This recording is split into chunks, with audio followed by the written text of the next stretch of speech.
एक 4-2 defeat against Benfica Champions League के अंदर।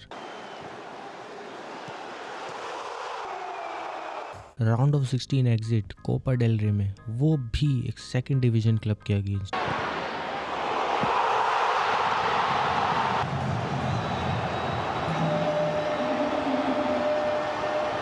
और इन सब के ऊपर defeat to Barca in the Super Copa de Espana finals.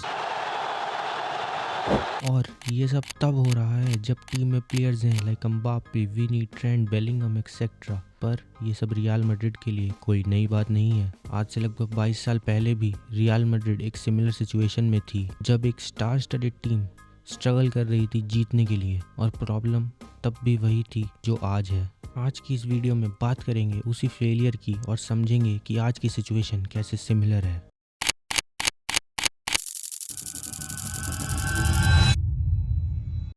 पहले गैलेक्टिकोस प्रोजेक्ट की थोड़ी बैक स्टोरी जान लेते हैं and then we will discuss the reasons. Time था 2000s का और रियल मैड्रिड के प्रेसिडेंट बनते हैं फ्लोरेंटिनो पेरेज। और प्रेसिडेंट बनते ही started to sign superstars one by one, क्योंकि उनकी एक ही फिलॉसफी थी, the big the name of the player, the better the results and the better the sales. इसी फिलॉसफी को फॉलो करते हुए पेरेज अगले कुछ सालों में फुटबॉल वर्ल्ड के सबसे बड़े स्टार्स को साइन करते हैं like Figo, Zidane, Ronaldo, become etcetera. शुरुआत में तो ये स्ट्रेटेजी सक्सेसफुल होते नजर आती है, क्योंकि रियल मैड्रिड 2002 की चैंपियंस लीग जीतते हैं और ला लीगा को भी अपने नाम करते हैं और सेल्स भी स्काई रॉकेट कर जाती हैं। लेकिन धीरे धीरे इस सक्सेस के नीचे के क्रैक्स दिखने लगते हैं। आने वाले सालों में मैड्रिड का डिफेंस एक्सपोज होना शुरू हो जाता है। छोटी टीम्स के अगेंस्ट तो ये सुपरस्टार्स अपने इंडिविजुअल टैलेंट के दम पर मैच को जीत लेते थे, लेकिन अगेंस्ट द बिग क्लब्स जो कि काफ़ी ऑर्गेनाइज्ड थे,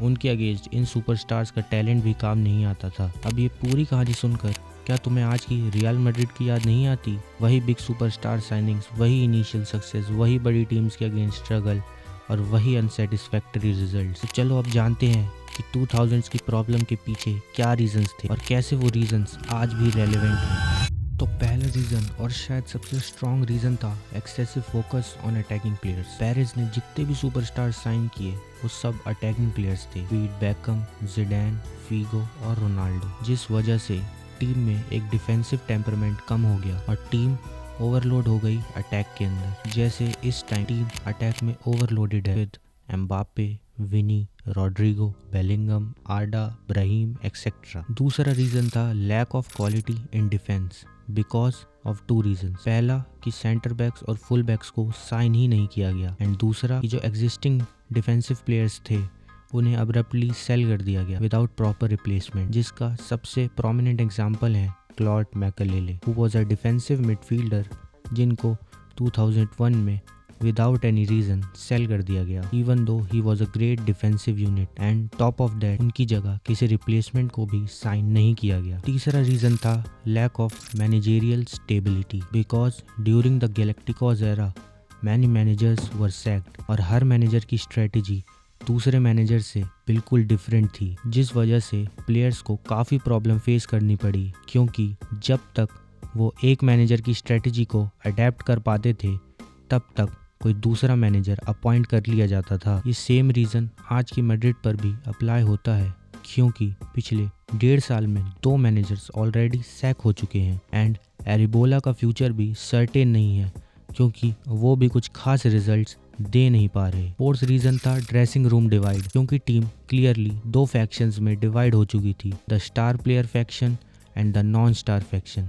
जिसकी वजह से कोऑर्डिनेशन में दिक्कत होने लगी।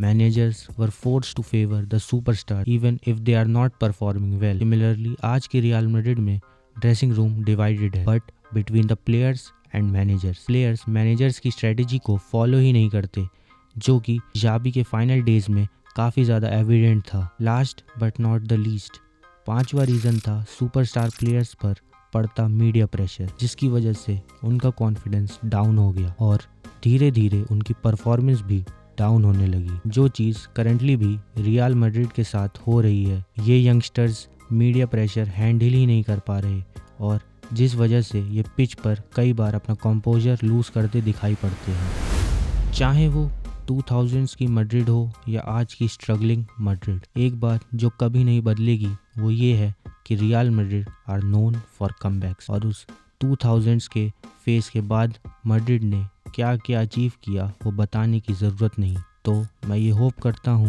कि Madrid will come back stronger than ever.